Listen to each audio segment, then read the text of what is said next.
Welcome back. I'm Luke Lloyd, filling in for Scott. There's an old saying often attributed to Aristotle: "We are what we repeatedly do." Whether or not that he said those exact words, the idea has stood the test of time.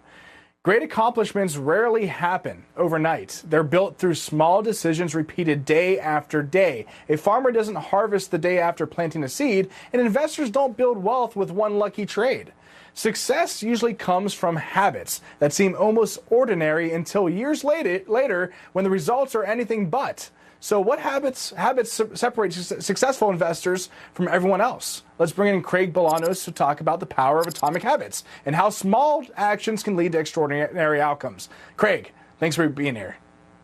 Yeah, listen, it's great to be with you. Everybody thinks that being a successful investor has everything to do with picking the right stock, picking the right opportunity. The reality is it's all about this. It's behavior. You said it well, and you said it well, Luke. Very small incremental changes have a significantly positive impact over time. We see that when it comes to saving for retirement. We can even see it for those who are in retirement, given retirement now lasts not a handful of years, but several decades. So they always say you are what you eat, right? And frankly, if I am what I eat, that's probably not a great thing because I eat a lot of bad food. I had some onion rings last night. I still feel bad about that one. But, you also are what you do and what you think. And that's kind of a Napoleon Hill kind of concept. And I truly believe in a lot of Napoleon Hill's kind of thought process back in the 1950s, a kind of business philosopher. If you think something, you truly believe something, it's going to come true. So what's going on in your head has a direct impact on what goes on externally, right? So how do you reprogram your brain, or what are some small things you can do on a daily basis that maybe you don't think about that really impacts maybe your end life? I mean, it could be something as small as, making your bed in the morning. You don't think that has an impact, but doing that, the discipline of doing that can have bigger outcomes. So what do you think about that kind of thing? Well, Luke, let's start with the obvious. You're a great American. You mentioned onion rings. That's an American thing. I'm only hoping you had a hot dog to go along with it. Now, that being said, when I think of habit loops, number one, for everybody who's still working, make that critical decision. The critical decision being, are you funding pre-tax retirement accounts or are you funding Roth accounts? Decision number two, every time you get a pay raise, we know the secret to getting retired and staying retired is getting to a place where 15% of your total income is going to savings. If you hit the 15% number, the rest is going to take care of itself. So make sure a portion of that pay raise is getting deferred into that company-sponsored retirement plan up until you get it maxed out.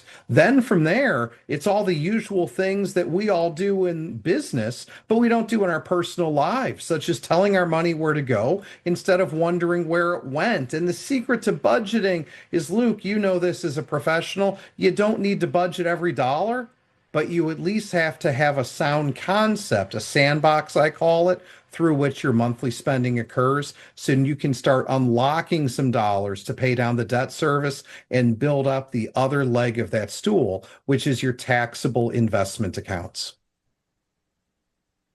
Like I said, I think direct personal decisions impact your financial decisions in a lot of ways in other areas of your life. For example, when you're waking up in the morning, going to the gym maybe at 6 a.m., making yourself feel good in the morning, get your heart racing, ready for the day. The saying, look good, feel good, that's true. I truly believe when I look better, when I'm a little overweight, I feel like I'm sluggish, I have less energy, I feel like I don't get things done. Right now I am a little overweight, so I got some work to do. When I'm in shape, working out 5 days out of the week, I feel like I make better decisions, I'm more disciplined, I probably go to bed on time, those kind of things. And I think those kind of things also impact your financial situation. If you stay up till 2 a.m. every single day and only get 3 hours of sleep, you're probably not working great at your job. You're probably not going up the corporate ladder as quickly as you should. Those kind of things. What say you about that? And how does those personal decisions also impact your financial life?